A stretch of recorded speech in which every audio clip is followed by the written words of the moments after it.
So cool. How many are not from Colorado?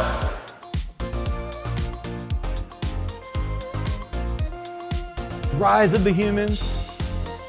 Have fun.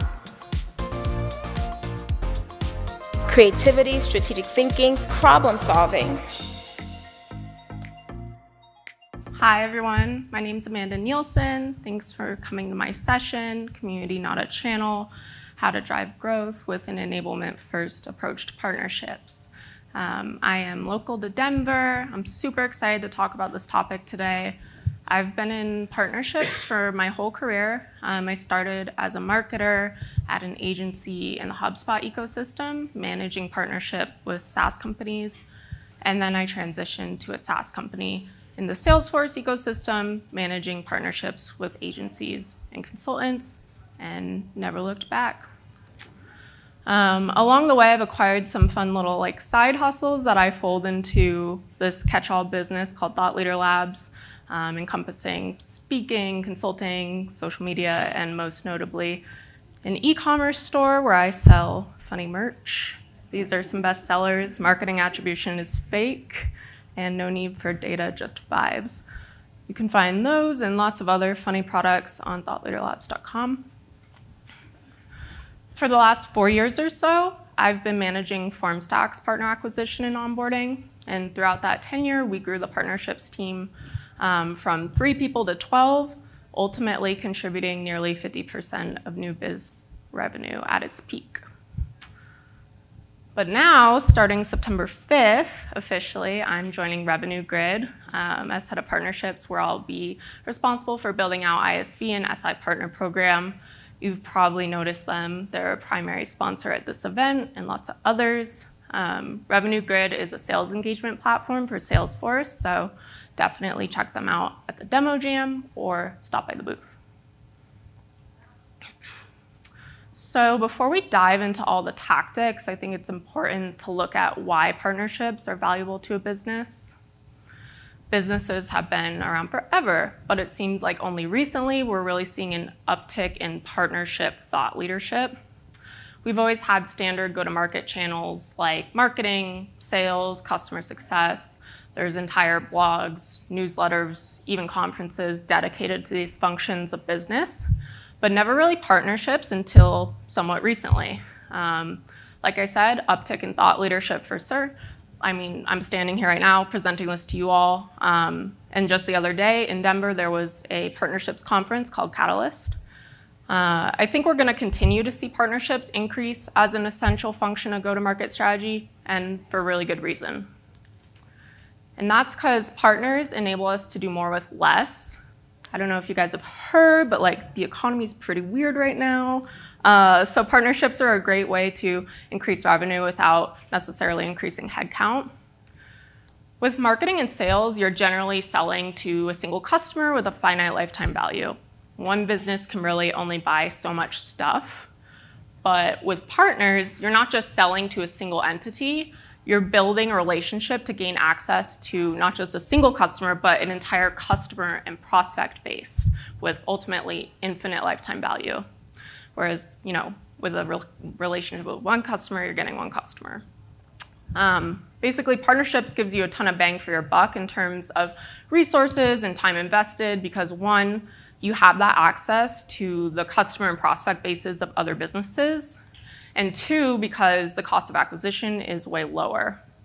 You're not going in cold, you're actually getting the warmest introduction possible by going to market with a partner and ultimately splitting that cost of customer acquisition. And the best part is that quality wins over quantity when it comes to partnerships. And in my experience, I found it's most effective to have a modest number of really solid partners. And so that means that small teams can see returns really quickly by building a lean partner program and then scaling it up, which is what I just did at FormStack. So now that we're convinced on the value of partnerships, where do we start? And this is a question I'm asking myself as I approach my new role at Revenue Grid in a couple weeks. And I think the best place to start is to identify who the ideal partner profile is. And the good part is that All the information's there, we just need to dig for it and figure out what's gonna be valuable. I would start by looking at the customer base. Most people start like, oh, who's our partner? Who's gonna be a good partner prospect? But really what we should do is start with the customer and identify the partner from there. So looking at the customer base and seeing who's the most valuable, why are they valuable, and most importantly, how are they finding you? You also probably have some informal partners or people referring business to you. You can dive into those existing relationships and interview those people. So asking them, why are you referring your customers to us? How do you position our value to those customers, and how can we improve? And then lastly, you'll want to look and see who are the third parties involved in a sale and ongoing management of your customers. So looking at people starting free trials. Are you noticing any professional services businesses continually starting trials, like recurring email domains? You can evaluate open sales opportunities. Are your sales reps noticing that a third party is often involved in the sales process? You can look at your support tickets. Is there anybody who is inquiring and requesting help on behalf of a customer who they're not necessarily affiliated with email domain-wise?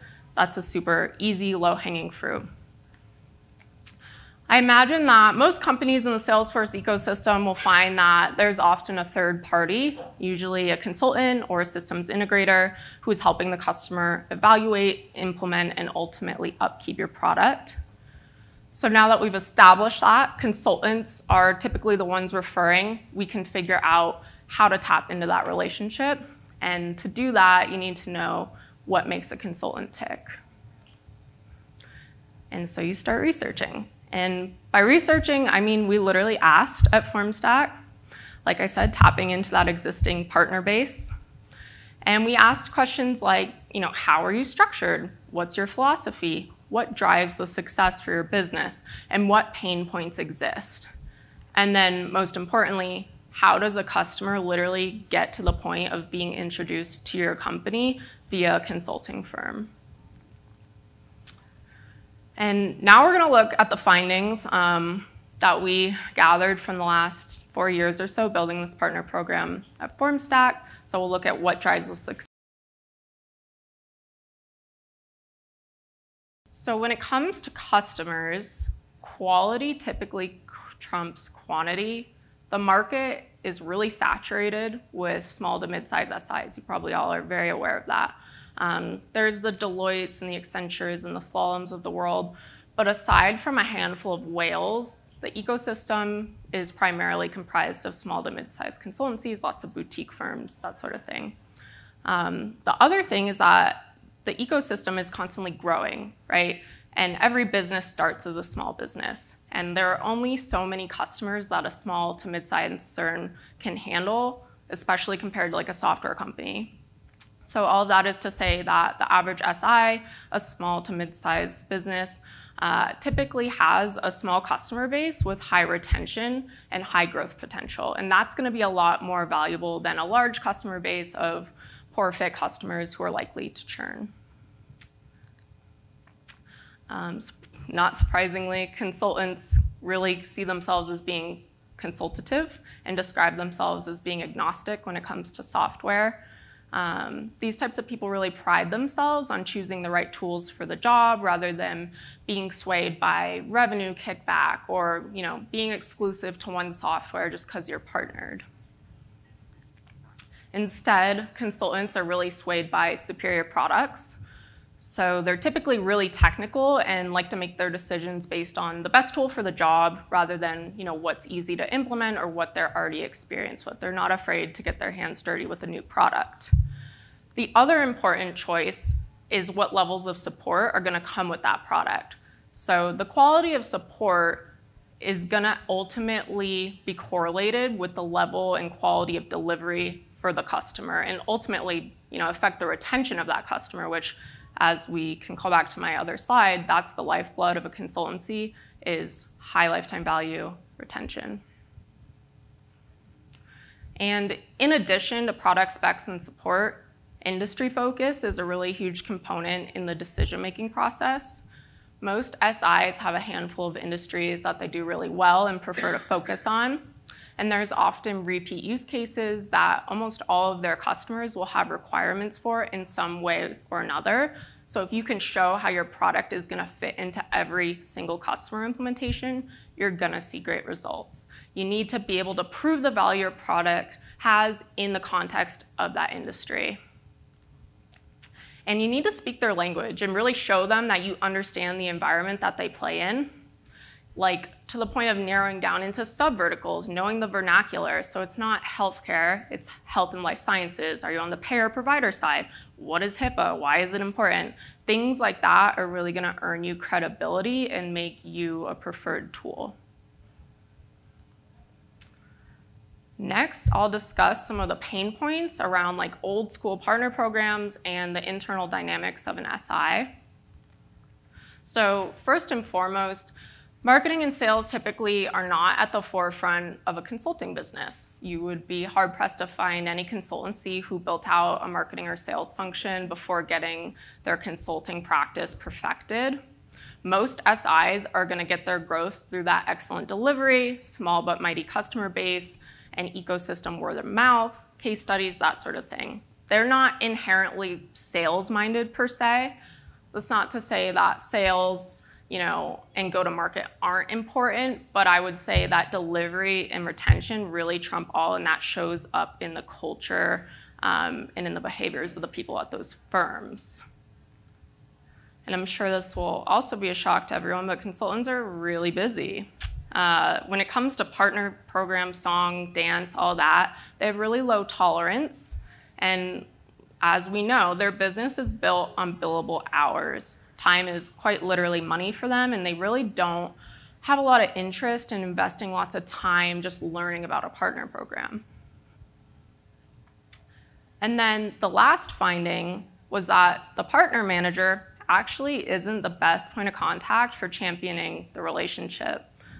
Consultants are actually the ones working on the projects. They understand the pain points and the intricacies of the delivery. They're the ones who are driving the strategy, making the recommendations, and developing best practices for the rest of the firm. So it's really critical to win those folks over in the beginning and get them bought in and geeked out on your product. And if you can accomplish that, the rest will follow, and you can engage with the partner manager later on once you have that solid solution fit. The practice lead or delivery lead in terms of titles is probably going to be your best bet to start with. And honestly, a lot of small to mid-sized firms don't even consistently have a partner manager. Sometimes you'll see like a business development manager, something like that. So it's going to vary org to org. So now that we know the characteristics of an SI, how do we translate these findings into tactics? We used a four-pronged approach to partnerships. We called it a consultant-friendly or enablement-focused approach. And the components there are going to be low barrier to entry, product enablement, responsiveness, and mutual growth. Anyone in the Salesforce ecosystem knows that lots of partner programs make you jump through a lot of hoops. You have to pay money to partner, you have to pay to take the exams, you have to pay for selling the product. And it's super common and likely that your ideal partner, the SI, is probably already engaged in a really high commitment relationship with their platform of choice. So with that said, there's a great opportunity to position your program as like a breath of fresh air. Whoops. We had this ongoing joke at FormStack that consultants are like baby birds and you need to be gentle so that you don't scare them away. The phrase partnership can be really off-putting. It implies exclusivity, high commitment, lots of requirements. So instead, we talk about collaborating from that very first touch point. Something as simple as like that word choice is going to go a really long way when it comes to making first impressions. We reinforce that collaborative tone with a low barrier to entry. So that means making the first interactions with a partner somewhat informal. It's not an interrogation or an interview or an application process. It's meant for both parties to equally evaluate each other and identify the synergies and opportunities to partner. At FormStack, we quite literally changed the wording of our partner intake form from partner application to partner profile to emphasize that point. And like I said earlier, something as simple as word choice can really go a long way. So we also have no major commitments or minimums or anything like that to start collaborating and accessing the benefits. The idea is that if you allow them access off the bat, ideally the program should be so great that it'll sell itself and it's a no-brainer to partner. Free access to the product is also a really key component of that because, as we learned, consultants love to get in the weeds, they love to be technical. So if you can give them access that's unfettered to the product right off the bat, ideally your product can win them over. And because product is so important to the partner and the customer, we also make product enablement a core tenet of the program. So we take on the responsibility of making the partner a product expert. We don't want to be a bottleneck for information. Ultimately, the goal is to empower the partner to be the expert so that we can ultimately refer our customers to them and trust that they're going to do an even better job than we could implementing. Hands-on training is another really important component of product enablement. There's so many self-serve, self-guided training resources out there. That's great in some instances, but we found that what really gets the wheels spinning, what gets light bulbs going off is, we call it a lunch and learn session, but it's a live demo session. It tends to help people really put the product into industry context. They can ask all the technical questions they want, and it's really less about learning the specifics of the product and more so learning about the value prop. And then lastly, we make it a point to have everyone on our partner team be a product expert. So knowing enough to be dangerous is kind of how we put it. It instills a lot of confidence in the team. Like I said, they're very technical people like other technical people. So that's something that'll definitely set you apart if you can do that. Responsiveness, another core pillar. So a big benefit of the program should be this concept of priority support. As we discussed, delivery and retention are really the lifeblood of an SI, and really great support is a key to ensuring that. And kind of on that same note, there's a big emphasis on availability and response time. Anyone who knows a consultant knows that they're constantly working on these tight deadlines, high stakes launches, and understanding that and being available when it's crunch time is going to be a huge value to them. And then also understanding that there is a big difference between support and solutioning. So I think a lot of companies really fall short here. You should not be ticket taking, yes, knowing, anything like that. If you have to say no, it should always be no, but. So being really collaborative to help the partner solution instead of just saying, nope, product can't do that, you're on your own. Having people who are able to actually get on a call, collaborate, and help ensure a positive outcome for the mutual customer is going to be huge. The biggest complaint that we would hear is how partnerships have been historically one-sided. So usually the technology partner sort of gets all the benefit and the glory, which is customer referrals. So to alleviate this, we really live by this concept of deposits and withdrawals in the partnership. So thinking about the partnership as a bank account, you can't start making withdrawals until you have enough deposits. So what that means in the context of partnering is consistently looking for ways to make deposits into the relationship so that when you are ready to make a withdrawal, make an ask, there's stuff to fund it. And the great thing too is that people are prone to reciprocity. It's second nature, so it's gonna benefit you as well. One example of a deposit would be an extension of resources. So as we learn, consultants don't really do a lot of self-promotion. They don't usually have big marketing budgets. And a lot of software companies do. They typically have very large marketing teams. So there's an opportunity to extend your resources that way.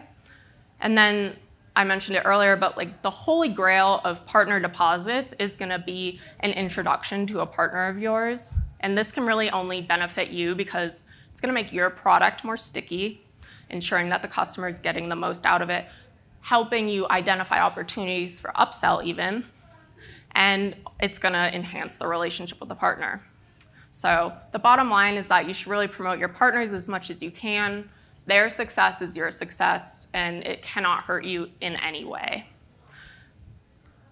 Oops. And then the last component there is making sure that you have a dedicated point of contact to make sure there's an active flow of deposits into the relationship. That's going to be your partner manager. They're responsible for expanding the relationship. So joint go-to-market, accessing support, doing co-marketing, that sort of thing. Giving your partner a go-to person that is really proactive rather than reactive. I mean, we all know the standard partner account manager, but really taking that role and making it much more collaborative than it has been historically so that your partners feel empowered and supported and are regularly stirring up new ideas to expand the relationship. So to recap, the 4 components of that consultant-friendly program are going to be low barrier to entry, product enablement, responsiveness, and mutual growth.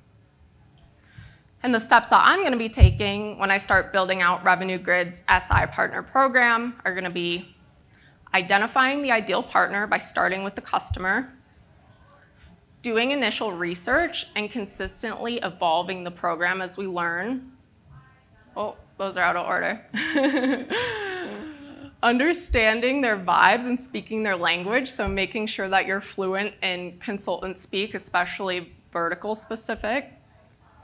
And then reducing friction in your partner onboarding funnel and making them love your product. And ultimately, just making the partnership super bidirectional, empowering the heck out of your partners and making lots of deposits. That's the recipe for success. And that was my last slide. Thanks for listening, everyone.